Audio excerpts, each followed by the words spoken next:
आज के इस ब्रीफिंग में आप सभी का स्वागत है। हम एक अत्यंत ही दुखद, निंदनीय और दुर्भाग्यपूर्ण प्रसंग पे आपका ध्यान आकर्षित करना चाहते हैं। दिल्ली के उत्तम नगर में जो दुर्घटना हुई है, श्रीमान राहुल गांधी जी उस पूरे विषय का राजनीतिकरण कर रहे हैं। आप हाथरस जाते हैं, आप जहां आपको लगता है कि राजनीतिक लाभ मिलता है आप वहां जाते हैं, लेकिन अभी तक उत्तम नगर में आप मौकाए वारदात पे नहीं गए। ट्वीट आया संवेदनाएं व्यक्त करते हुए, संवेदनशीलता का ढोंग करते हुए, वो भी घटना के इतने दिनों के बाद। हम आपके माध्यम से पूछना चाहते हैं, राहुल गांधी जी आज संवेदन शून्य हो गए। दलित समाज के नवयुवक की हत्या होती है तो आपके मुंह में दही जम जाता है।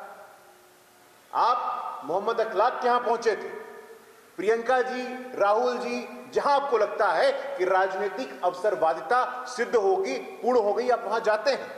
लेकिन साथियों, इसके पीछे एक योजना है, इसके पीछे एक कांग्रेस पार्टी के अंदर जो संस्थागत सोच है, तुष्टीकरण और सामाजिक न्याय। अगर ये दो विकल्प कांग्रेस पार्टी के सामने हो तो कांग्रेस पार्टी का इतिहास बताता है उन्होंने हमेशा तुष्टीकरण को तवज्जो दिया है। यह आज की बात नहीं है। जब देश स्वतंत्र हुआ था उस समय भी जोगेंद्रनाथ मंडल एक उदाहरण है। वो वहां गए थे, पाकिस्तान के प्रथम कानून मंत्री थे। उन्होंने बताया कि किस प्रकार से उस देश में भी दलितों को अन्याय, अपमान, अत्याचार का सामना करना पड़ा था। ये कांग्रेस पार्टी के वही लोग हैं जिन्होंने पानी पी करके सीएए जैसे प्रगतिशील कानून का विरोध किया। सीएए का लाभार्थी कौन था? पाकिस्तान में, बांग्लादेश में हिंदू अल्पसंख्यकों में सबसे बड़े समूह का कौन है? हमारे ओट हैं, हमारे मेघवाल हैं, हमारे दलित समाज के लोग हैं। लेकिन उनके नागरिकता के प्रक्रिया को प्राथमिकता ना मिले, इसके लिए एड़ी चोटी का जोर लगाया कांग्रेस पार्टी ने। देश का दलित कांग्रेस पार्टी से सवाल पूछना चाहता है।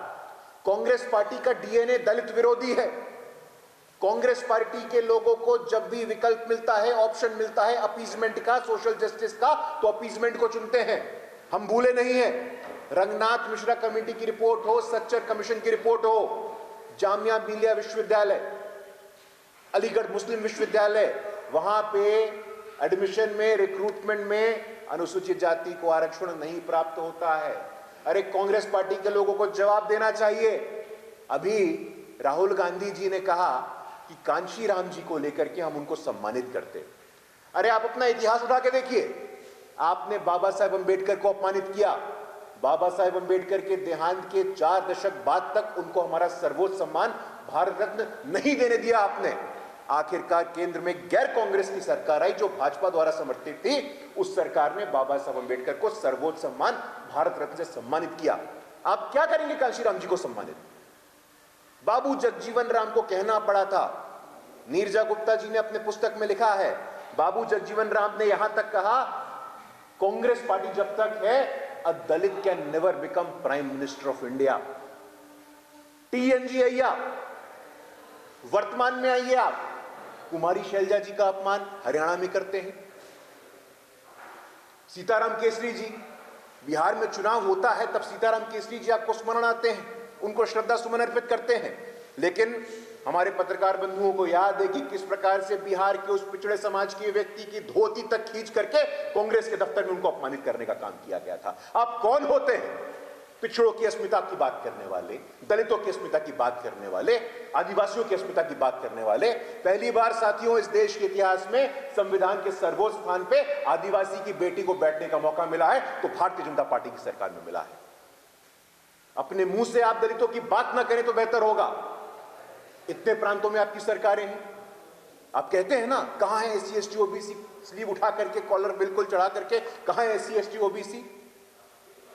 बीजेपी को मौका मिला, उड़ीसा में पहली बार हम सरकार में आए, आदिवासी समाज का मुख्यमंत्री बनता है।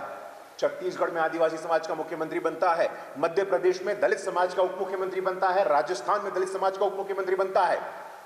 साथियों, कुल मिला के बात इतनी सी है, दिल्ली के उत्तम नगर प्रसंग से यह सिद्ध हो गया है, यह साबित हो गया है कि सामाजिक न्याय और तुष्टीकरण में if there is a choice between social justice, between constitutional values and minority appeasement, the Congress party has always chosen minority appeasement.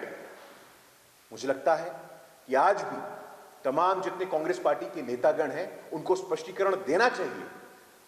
आप हमें वोट बैंक समझते हैं, आपको लगता है कि मान्यवर कांशीराम जी का नाम लेकर के आप हमें ठगने का काम करेंगे, आपको लगता है कि बाबू जगजीवन राम का नाम लेकर के आप हमें ठगने का काम करेंगे, लेकिन आपके माध्यम से यह बात मैं सिद्ध करना चाहता हूं, स्पष्ट बोलना चाहता हूं कि आज का दलित बदल गया है। आज का दलित हिस्सेदारी चाहता है, शासन में प्रशासन में भागीदारी चाहता है, आपकी तरह नहीं। आप सिर्फ और सिर्फ औपचारिकता करना चाहते हैं, लेकिन वास्तव में नरेंद्र मोदी जी जो खुद एक पिछड़े वर्ग से संबंधित हैं, उनके शासन में बाबा साहब अम्बेडकर के बाद पहली बार कोई केंद्र में कानून मंत्री बना तो मेघवाल जी अब बने। पहली बार चेयरमैन रेलवे बोर्ड दलित समाज का कोई व्यक्ति बनता है तो अब बनता है। पहली बार कोई आदिवासी समाज का व्यक्ति सीएजी बनता है तो मुर्मू जी अब बनते हैं। मैं आपके माध्यम से चुनौती देना चाहता हूं राहुल गांधी जी, आपके तमाम जितने सामाजिक न्याय के बुद्धिजीवी हैं उनको, कांग्रेस पार्टी के लोगों को, कि आइए सामाजिक न्याय के विषय पर डिबेट करते हैं। आपने कितनी हिस्सेदारी दी है, आपने कितना अपमानित किया है बाबा साहेब अम्बेडकर, बाबू जगजीवन राम, सीताराम केसरी और वर्तमान में कुमारी शैलजा तक को। घुटन होती है दलितों को आपके साथ। और उत्तम नगर के प्रसंग से भी यह सिद्ध हो गया है कि आपको मौका मिलेगा तो पॉलिटिकल अपॉर्चुनिज्म, राजनीतिक अवसरवादिता करेंगे। आपको विकल्प मिलेगा तो तुष्टीकरण को हमेशा तवज्जो देंगे। रंगनाथ मिश्रा, सच्चर कमेटी, अलीगढ़ मुस्लिम विश्वविद्यालय, जामिया मिलिया यूनिवर्सिटी ये इस बात को तथ्यों के साथ सिद्ध करते हैं, स्थापित करते हैं कि कांग्रेस पार्टी आज भी तुष्टीकरण की राजनीति में लिप्त है। सामाजिक न्याय से, संवैधानिक मूल्यों से, संवैधानिक आदर्शों से, पिछड़े वर्गों की हिस्सेदारी से, वंचितों की अस्मिता से आपका कोई संबंध नहीं है। उत्तम नगर के प्रसंग से यह सिद्ध होता है। धन्यवाद सर।